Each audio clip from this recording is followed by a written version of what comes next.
Bonjour à tous, bienvenue à cette chaîne YouTube. On est ici avec l'équipe de nouveau, de retour, après des vacances, on va dire, même si c'était pas vraiment des vacances, mais on a fait des petites pauses au niveau podcast. Et je pense que c'est justement le meilleur jour, justement, de parler un petit peu de cette revenir après septembre avec cette nouvelle routine, comment créer cette routine qui va nous aider à atteindre des objectifs. Aussi comment nous remotiver un petit peu, parce que c'est vrai que quand on rentre en septembre, il y a un petit peu le temps qui change, voilà, il fait un petit peu moins de soleil aussi, ici en Belgique, sûr. En Espagne, il fait encore 26 degrés. Et ça peut démotiver les gens, etc. Et voilà, je voulais partir avec la première question pour vous. Est-ce que vous ressentez en fait qu'en septembre, vous avez un peu un coup de mou, etc. Ou pas du tout, en fait, il n'y a rien qui change pour vous? Moi, septembre, c'est un peu particulier parce que c'est mon anniversaire déjà. Donc, j'avoue que moi, c'est un moment un peu ma petite bulle dans le temps. Parce qu'à chaque fois, en plus, j'ai mon anniversaire de mariage juste avant. Donc, c'est pour ça que j'ai pris mes congés en fait, en septembre. Donc, je t'avoue que moi, là-dessus, j'aurais pas quelque chose de standard. Par contre, je ressens quand même vraiment une perte d'énergie parce qu'en général, je suis fin d'un cycle en fait. Tu vois, c'est juste avant mes vacances. Donc voilà, là je reviens de vacances, j'ai pris 2 semaines pour fêter mon anniversaire de mariage, mon anniversaire à moi, enfin tout ça. Et en fait, ce qui se passe beaucoup, c'est que clairement, par contre, au niveau des gens, je sens que l'énergie dans les cours, etc., privés, mais surtout collectifs, elle est vraiment différente. On sent que les gens sont un peu dans un entre-deux. Et en plus, c'est très compliqué parce que tu as la moitié de ton groupe qui revient de vacances. Et t'as l'autre moitié qui va repartir, ou alors ils sont tous un peu en mode un gros changement qui se passe dans la vie, parce que bon voilà, septembre c'est le début. Moi je pars tout le temps de ça, c'est la rentrée scolaire. Alors souvent ceux qui ont les enfants, c'est aussi une réadaptation du rythme au niveau de la famille, etc. Donc je t'avoue que moi je suis pas super carré là-dessus, mais en tout cas là moi en parlant de ce que je ressens, là je suis quand même en perte d'énergie malgré le fait que je reviens de vacances. Mais en fait, moi je sais que je suis beaucoup comme ça aussi. Je vais très très loin dans l'effort.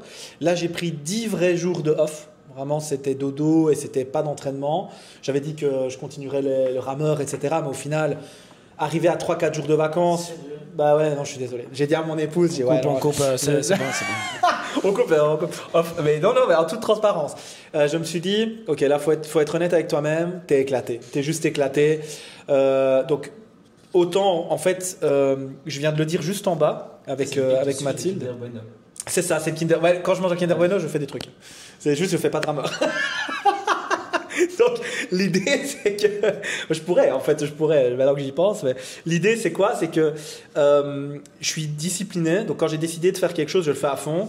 Et en fait, quand j'ai décidé de ne pas faire un truc, je le fais à fond aussi. Et donc là, j'ai rien fait du tout pendant 10 jours, vrai. Parce qu'en fait, il y a quand même, voilà, vous connaissez, on est indépendants tous les trois. Il faut régler quand même les papiers, il faut gérer les clients, voilà, donc les mails, tout ça. Donc là ici je suis en train par contre moi de revenir très tranquillement. Je sens que l'énergie par contre a un peu changé là sur les 2 semaines, mais pas forcément en négatif, mais par contre plus plus de flow comme ça. T'as vraiment un melting pot. On était beaucoup ce matin, ce qui fait qu'en fait pareil j'ai eu un gros feeling, un gros feedback d'un peu tout le monde, et donc on sent que les gens sont vers une nouvelle routine, une nouvelle discipline, mais on sent, en tout cas je trouve qu'il y a une perception ils sont pas sûrs qu'ils vont garder cette discipline là. Tu vois ce que je veux dire? C'est vraiment un peu cette... Ouais, ça tâtonne, ça se revient. Moi, j'arrive ici avec... il faut, quand on fait tout à 100%, il faut savoir s'entraîner à 100%, il faut savoir prendre ça off à 100% aussi. Donc là, je suis en train de revenir tranquillement. J'ai recommencé avec une séance tranquille de rameur d'une bonne demi-heure. Là. Voilà, donc ça, c'est un petit peu l'idée. Donc pour moi, septembre, j'avoue que moi, j'ai toujours très hâte de septembre parce que c'est le moment où je prends mes congés pour les anniversaires à fêter en famille, quoi. Okay. Donc c'est un peu particulier. Mais par contre, je t'avoue que niveau énergie, je suis plutôt bas en général. Parce que je suis fin d'un cycle et début d'un nouveau. Donc je pense aussi qu'il y a de ça, quoi. Excellent. Et pour toi, Seb? Moi, c'est un peu spécial, si on veut. J'adore le mois d'avril, mai, juin, quand les jours se rallongent, quand il fait clair à 5h du matin. Ouais. Et après, je me dis que dès qu'on dépasse juin, les jours raccourcissent. Et donc, je suis déjà en train de déprimer à ce moment-là. Ouais. enfin, je ne suis pas vraiment déprimé, mais je me dis purée, ça raccourcit déjà. Et je trouve qu'on le voit fort par rapport déjà le 20 juillet. Et justement, à partir de fin août, il commence à faire sombre vers 21h quasiment. Et là, il fait noir, oui, il fait noir à 21h. À 7h du matin, il fait presque encore noir. Enfin, il fait déjà noir. Il fait encore noir, pardon. Et donc, c'est plus cet aspect de luminosité qui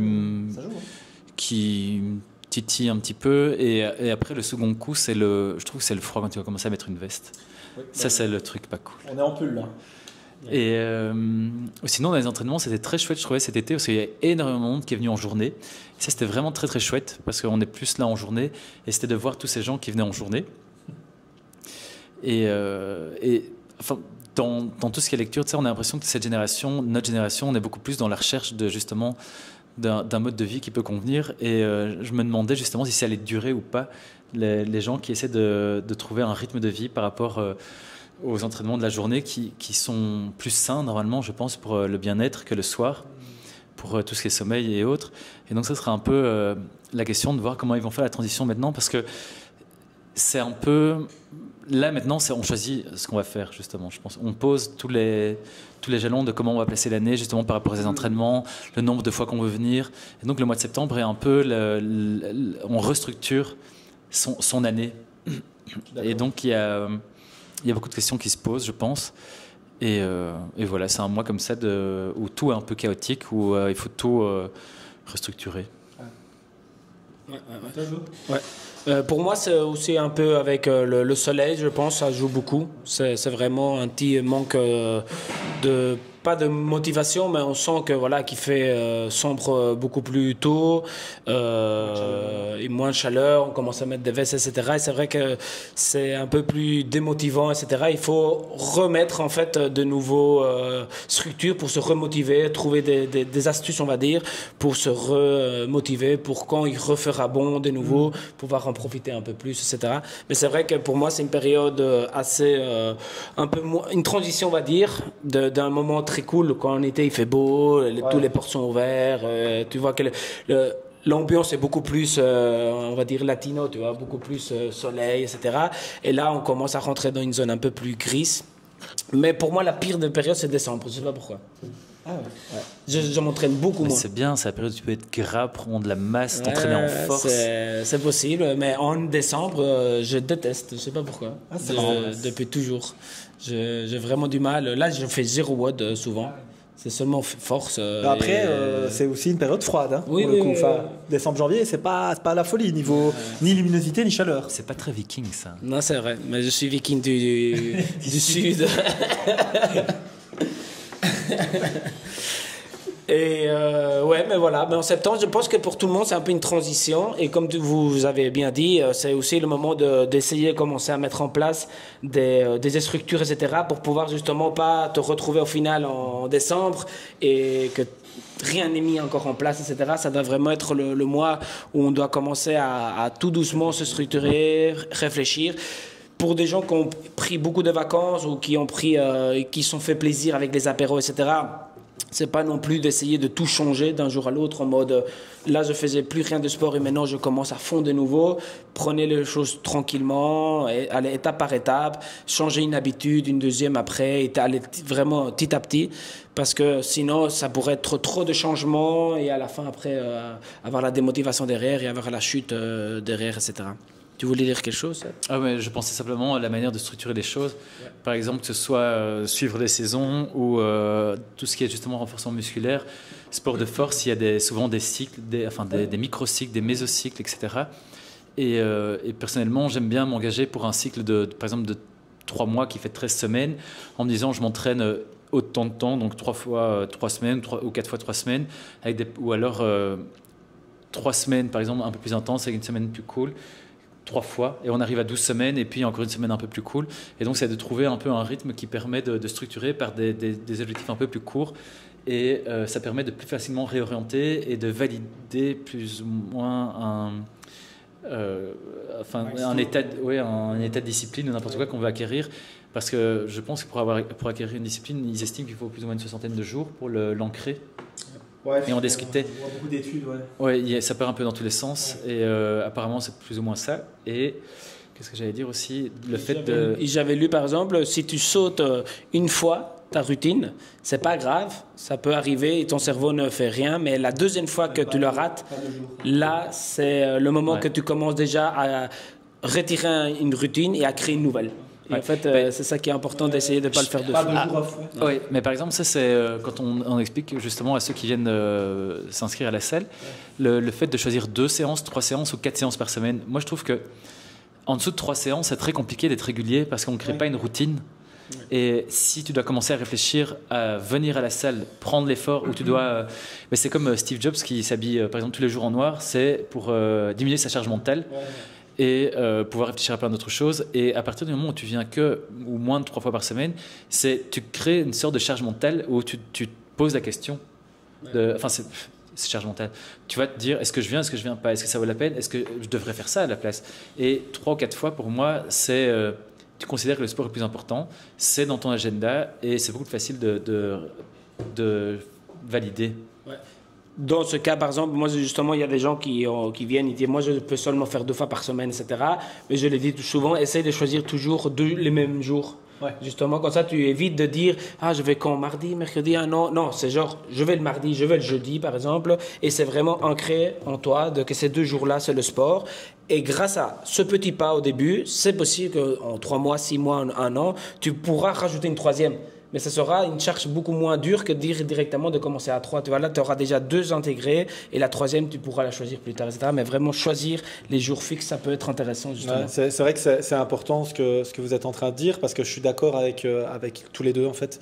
Parce que pour moi, c'est étape par étape. Donc, j'aurais tendance à dire d'abord petit pas pertinent. Donc, le petit pas pertinent... il est souvent difficile, en fait, c'est venir. Exactement, c'est commencer.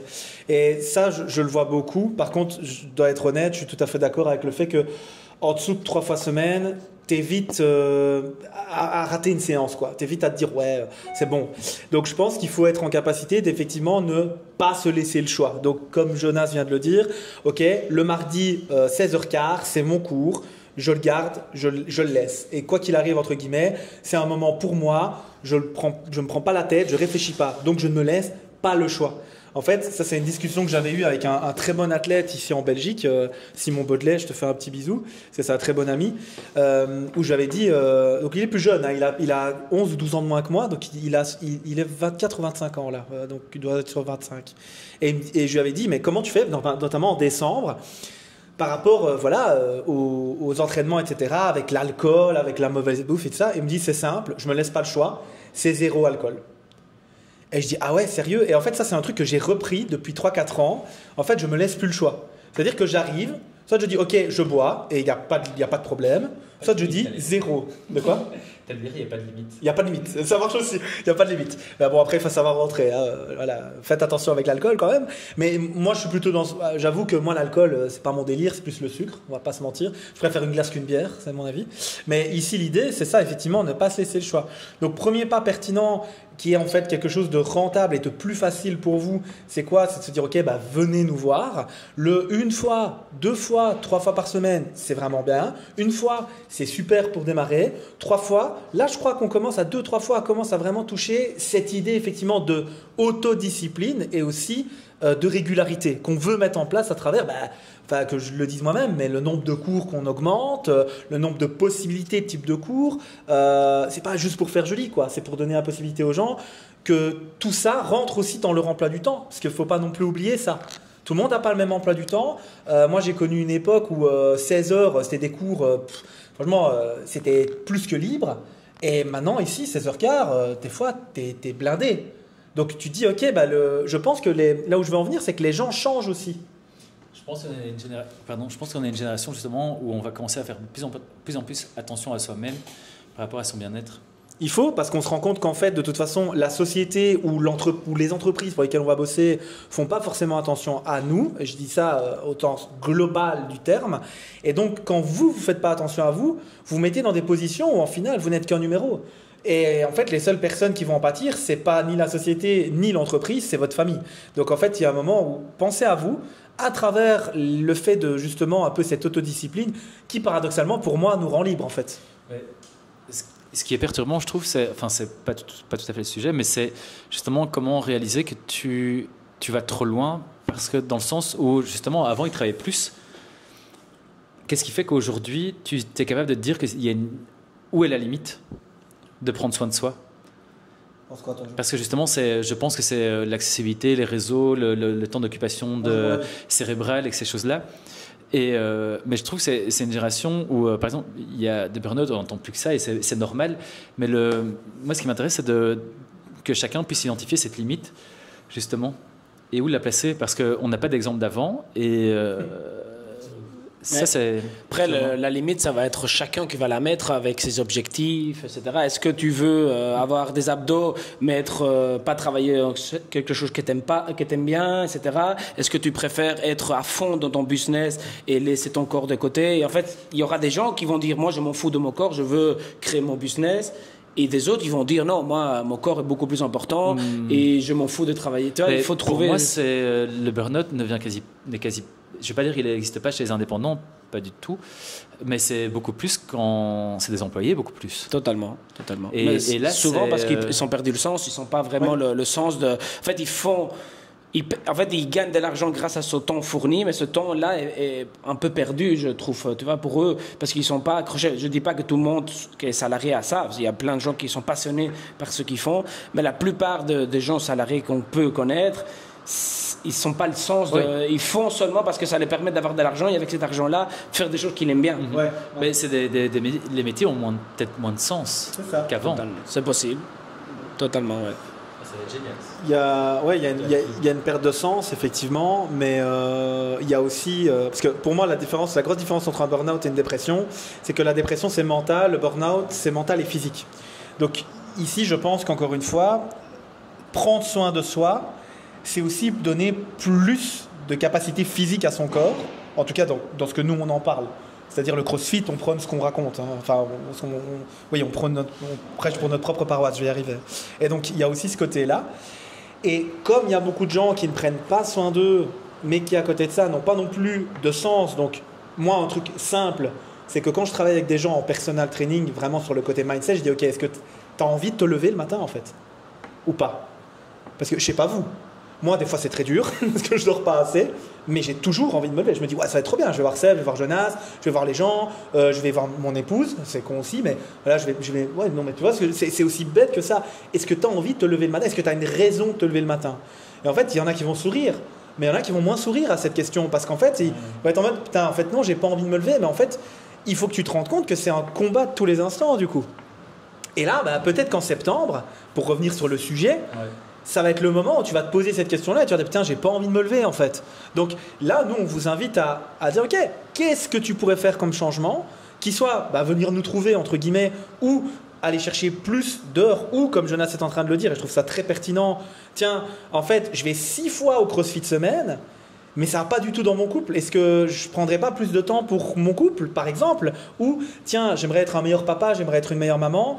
Est-ce que j'essaierais pas de passer un peu plus de temps avec mon enfant? Je sais pas, j'en ai aucune idée, mais cette idée-là, je pense que moi, ça me paraît bien, en fait, comme, entre guillemets, pierre angulaire du podcast de, tiens, où est-ce qu'on va en fait en septembre, qui est un peu ce carrefour, quoi, ce carrefour de choix, parce que je trouve ça aussi super pertinent, le côté tiens, on perd des heures en journée. J'y ai jamais pensé, mais c'est vrai que la luminosité, moi je sais que par exemple ma femme, elle ramasse, quoi. Dès que la lumière, comme toi, dès que la lumière commence à diminuer, elle me dit ouais, la journée diminue, il fait gris, c'est compliqué.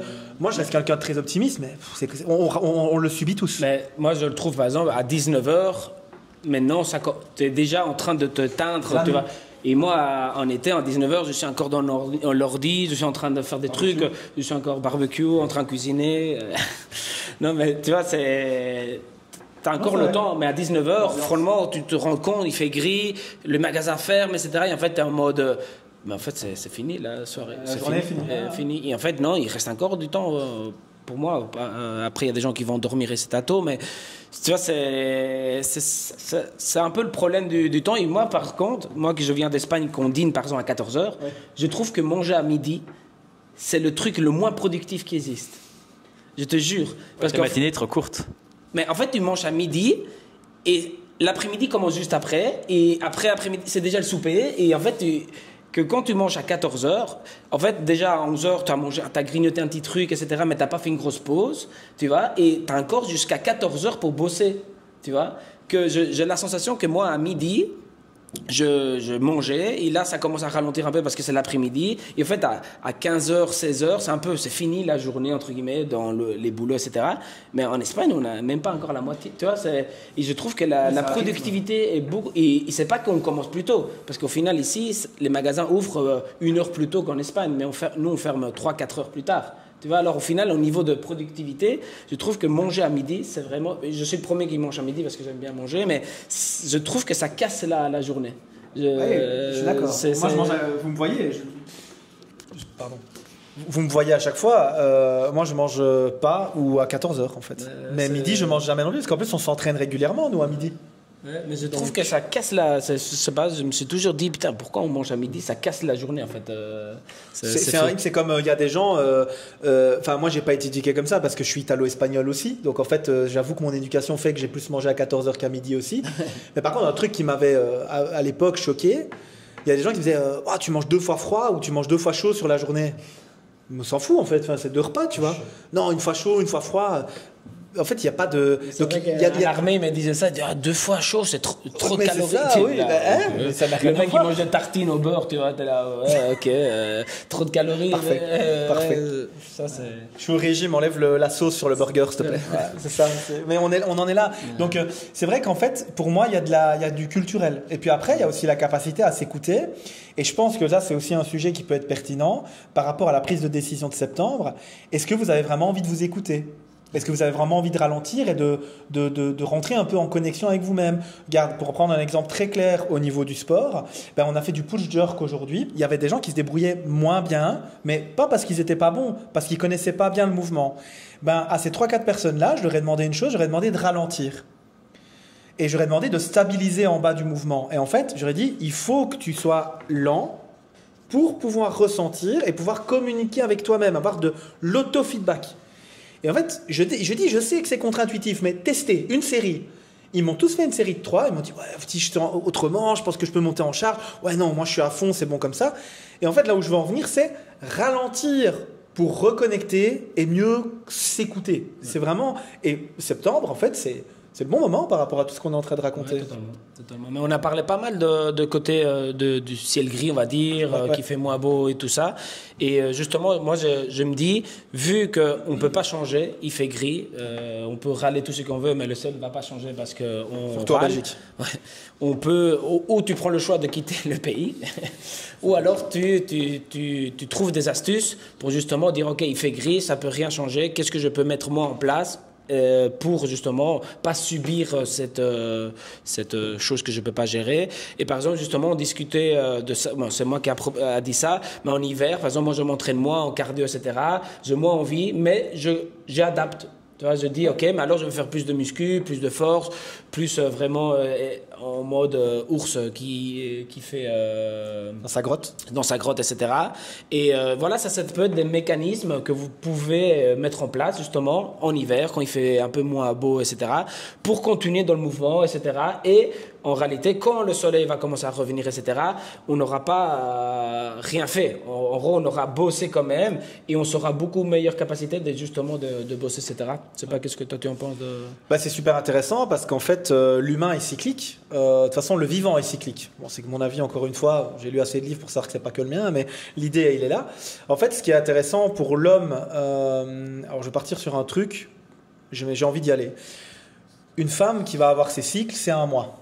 Ok, bon, a priori, on sait tous, il y a 4 parties, ok, grosse partie, je vais pas aller là-dessus, mais en tout cas, dans l'idée, c'est des cycles. J'ai coaché à cette femme avec cette notion de cycle menstruel et de cycle dans le cycle, donc parce que c'est pas juste on monte, on descend, il y a des parties qui sont plus pour la relation sociale, des parties qui sont plus pour l'introspection, etc. Là où je veux en venir, c'est que l'homme, avec un petit H du coup, donc le sexe masculin, pour moi, il est cyclique aussi, sauf qu'en fait, c'est pas mensuel, c'est annuel. Et en fait, nous, j'ai l'impression qu'on subit un peu plus les saisons. Alors, c'est une discussion que j'ai eue beaucoup avec ma femme, que j'ai lu dans pas mal de bouquins, je trouve ça intéressant. Et en fait, là où je veux en venir, c'est important, parce qu'en fait, nous, en tant qu'homme, forcément, on n'a pas nos cycles menstruels cohérents, mais par contre, on a des connaissances qu'il faut qu'on essaye de les placer pour que les adhérentes qu'on a comprennent que le jour où tu es réglé, c'est peut-être pas le jour où tu dois faire ta ARM. Tu vois, parce que tu es réglé, tu n'es pas forcément bien dans ta peau, même si bon, c'est une notion qui peut se discuter, parce qu'il y en a qui vont tout péter les 2 premiers jours de règles, mais le 3e, en tout cas 100% des cas que j'ai suivis, j'en ai suivi beaucoup, il y a un crash. Mais les 2 premiers jours, en général, ils explosent, parce que la partie hormonale redescend, et donc elles sont beaucoup moins problématiques là-dessus. Mais après, il y a un crash, quoi. Là où je veux en venir, c'est qu'il faut comprendre ces cycles, mensuels pour les dames, annuels pour les hommes, et pouvoir s'y adapter.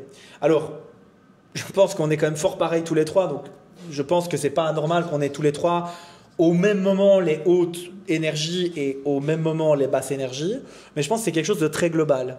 Et là où je pense qu'il faut être fort, c'est qu'encore une fois, il faut être discipliné, mais il ne faut pas être borné. Donc si tu te dis, moi, je vais faire 10 km de run une fois par semaine toute l'année, mais que tu arrives en décembre, tu es éclaté mort, tu prends la pluie sur la gueule, et la neige, et parce que bon, on est en Belgique, donc je suis désolé, mais le temps n'est pas ouf. En fait, pour moi, c'est tout à fait pertinent et tout à fait même sage de s'écouter, de se dire, ok, je vais faire un truc qui me fait plaisir. Moi, personnellement, l'année dernière, je l'ai passé à bouffer n'importe comment. Je suis totalement honnête, j'ai pas mal mangé, mais j'ai pas bien mangé non plus, parce que j'ai mangé beaucoup de calories, mais par contre, j'ai fait de la masse. Cette année, c'est gym, cardio. Et je passe un super moment aussi grâce à vous, parce qu'on fait avec Seb, avec toi, ou nous 3, on fait ça. Là, je suis certain que là, l'hiver est en train d'arriver. Je suis certain que après la petite, parce que ça reste mon objectif annuel, mais après la petite station cardio, je pense qu'il va y avoir un peu de bench, un peu de deadlift, un peu de basse squat, que j'aurais pas forcément fait avant. Voyez ? Donc, je pense que là où je veux en venir, c'est comprendre ces cycles annuels, selon ma théorie pour les hommes, et mensuels, plutôt par rapport au biologique avec les femmes, et en fait les comprendre, les écouter et en tenir compte dans son bien-être global, encore une fois. Ça, c'est vraiment la notion que j'avais envie d'apporter sur ce que toi tu disais, quoi, avec ce côté, tiens, en décembre, moins de lumière, je vais aller, plutôt que d'aller dans de la comfort food, on va aller dans du comfort move. Tu vois, où on va aller chercher dans un mouvement qu'on aime bien. Moi, c'est le bench, par exemple. J'adore ça. Je passe une mauvaise journée, je fais du bench. Je passe une bonne journée, je fais du bench aussi. Mais ça reste une bonne journée, quoi. Ça améliore le truc. C'est du comfort move, j'aime bien. C'est un bon concept. Et ce que je réfléchissais, mais tu parlais justement ça, je trouvais assez pertinent, c'était le côté, tu avais dit... Ah merde, j'ai oublié. Par rapport à quoi ? Ouais, mais tu l'as dit, ça fait un petit temps. Ah oui, de ne pas négocier avec soi-même. En gros, je trouve que c'est super intéressant. Si tu t'es proposé de te réveiller, j'en vente, à 6h du matin, c'est pas le moment à 5h55 quand le truc sonne, de commencer à négocier, ouais, mais en fait, etc. Là, tu as décidé de le faire. Il faut... Tu testes. Tu le fais. Par contre, si tu sens que ça n'a pas été productif, tu dis, OK, la prochaine fois, je ne vais pas à 6h, je vais faire le truc. Mais il faut essayer de pas trop être non plus dans la négociation de est-ce que je m'entraîne, est-ce que je m'entraîne pas, est-ce que je fais... Non, si tu as dit de le faire, fais-le. Si à un moment, tu vois qu'en fait, tu étais fatigué, que ce n'était pas le jour de le faire, à ce moment-là, tu réadaptes, etc. Mais il faut essayer de rééviter le fait de négocier chaque fois avec soi-même, etc. Ça peut aussi aider. Si tu as dit que tu allais commencer à faire du sport en septembre, tu commences et essaye. Et après ça, on adapte si besoin, etc. Mais commence. Si tu avais dit les mardis, les jeudis, tu commences mardi, jeudi. Ici, il faut adapter. On verra après. Mais il faut vraiment arrêter de négocier avec soi-même. L'idée, c'est en créer une habitude, une à la fois. Et elle se superpose. Et comme on disait tout à l'heure, le truc de FIFO. Ouais. Donc, en général, quand tu arrêtes quelque chose, c'est la dernière habitude acquise que tu laisses tomber. Ah ouais, c'est pas faux. Ok, je ne sais pas si vous avez d'autres choses à rajouter pour septembre, pour aider les membres ou les personnes qui nous écoutent sur le podcast, de comment prendre ce septembre en main. Je sais pas, moi j'ai l'impression que le mois de septembre, c'est celui qui a le mois qui a le plus de sens pour prendre des bonnes habitudes, des bons challenges, parce qu'il y a vraiment une année complète quasiment pour pouvoir les poser. Les objectifs qui viennent avec le beau temps, en général...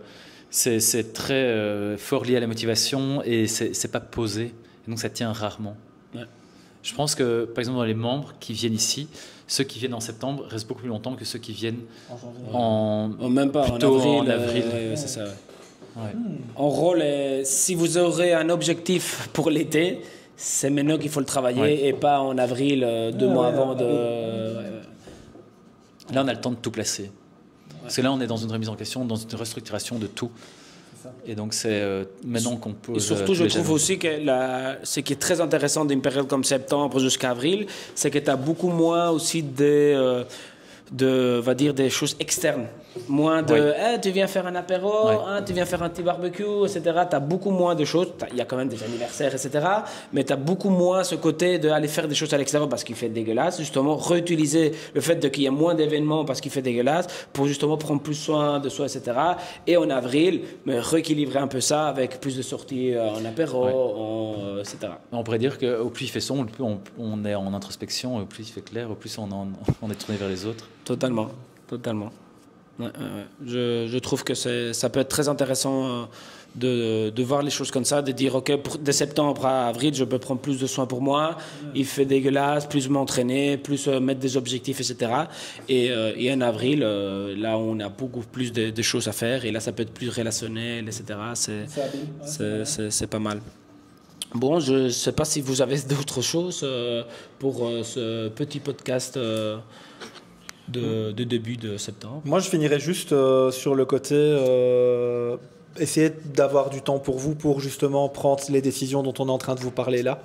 Parce que là, on est en train de vous dire, voilà, prenez des décisions.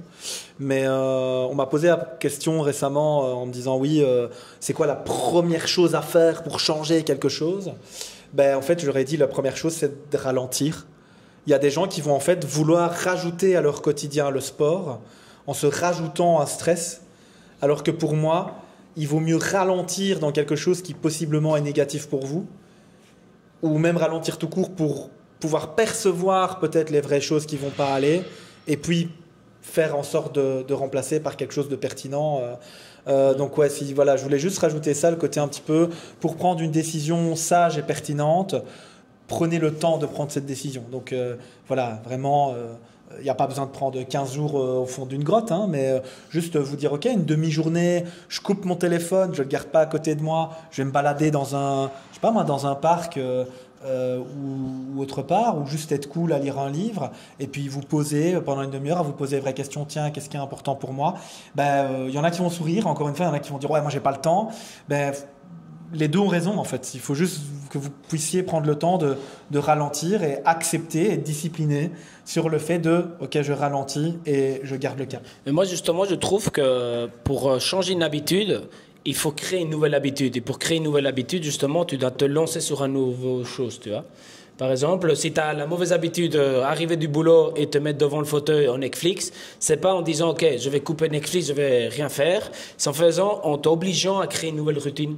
Tu vois. Alors justement pour moi là, c'est le fait de dire ok, mais maintenant quand je sors du boulot, je prends mes vêtements de sport dans ma voiture, etc. et je vais au sport. Et en fait, tu remplaces une mauvaise habitude par une autre habitude. Ouais. Tu vois. Et c'est pas du tout mauvais, et j'irai même plus loin, c'est que tu vois, regarde là, tu prends un exemple, à la place de Netflix, je vais faire du sport. Moi, pour aider les gens que je vais coacher, je leur dis, ok, quel est le sens du sport que tu vas donner ? Donc en fait, avant même de changer une habitude, et tu as tout à fait raison, je suis 100% d'accord avec ce que tu dis, mais on va plus loin pour les gens qui écoutent, c'est le côté, ok, tu trouves que c'est mauvais déjà Netflix, pourquoi ? Par exemple, moi c'est un des seuls moments que je passe avec ma femme, donc c'est pas quelque chose de mauvais, mais je reste pas 4 heures devant Netflix, donc c'est aussi un équilibre.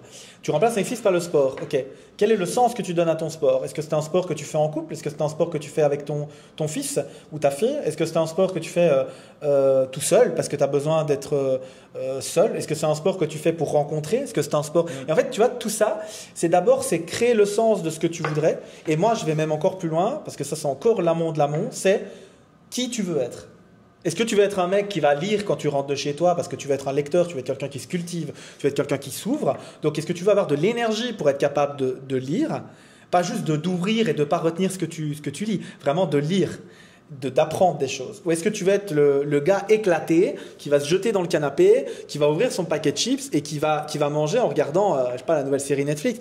Et en fait, pour moi, il n'y a pas de mieux. Par contre, il y a un mieux possible pour qui tu veux être. Totalement. Donc, ouais, ça va peut-être un peu loin, mais en tout cas, là, pour moi, c'est qui tu veux être, quelle sauce tu donnes à tes actions, et par rapport à qui tu veux être, trouver les actions qui ont le sens que tu veux pour que tu puisses devenir qui tu veux être. Et là, tu remplaces, on est d'accord, les actions qui font en sorte que tu n'es pas qui tu veux être. Donc, par exemple, je veux être un lecteur, je ne lis pas, je regarde Netflix, bah, je remplace Netflix par de la lecture. Et donc, je crée mon identité en devenant un lecteur par l'action. C'est ce que je fais tout le temps avec les coachés. Mais pour moi, encore une fois, avant de trouver l'action, etc., il faut savoir qui tu veux être. Donc, il faut ralentir. On reste sur la première action de... Je ralentis, je prends du temps. Et les gars, prendre 2 semaines en vacances et courir dans tous les sens pour visiter une ville, etc., ce n'est pas ralentir. Ce n'est pas ralentir. Ok ? Moi, je leur ai dit tout à l'heure, je suis arrivé, j'ai dit, je vais reprendre rameur. 3 jours, éclaté. Je me suis juste écrasé. J'ai fait, tu sais quoi, je vais dormir. T'es parti où ? Nulle part. Je suis resté à la maison, j'ai dormi. J'ai mangé du chocolat aussi. Mais tu vois, c'est ralentir pour pouvoir percevoir. Ok. Voilà. Excellent. Mais voilà, rien d'autre à rajouter pour ce premier. On est bon. Allez, super. Mais T'es sûr ? il a changé d'habitude maintenant. C'est plus le même Seb. C'est le Seb de septembre 2025. Septembre, c'est ça.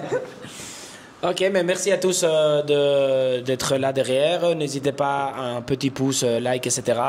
Et si vous avez des sujets que vous voulez qu'on attaque pour ce nouvel départ, on va dire, cycle scolaire, on va dire. Quels sont les projets ? On va en parler. Quelles nouvelles habitudes on va mettre en place dans la salle ? Ouais. Mais tout ça, on essaiera de vous tenir au courant par ici, par newsletter, par blog, etc. On est en train de travailler sur tout ça. Ouais, surprise. Merci à tous et on se voit très bientôt. Ciao, Ciao tout le monde.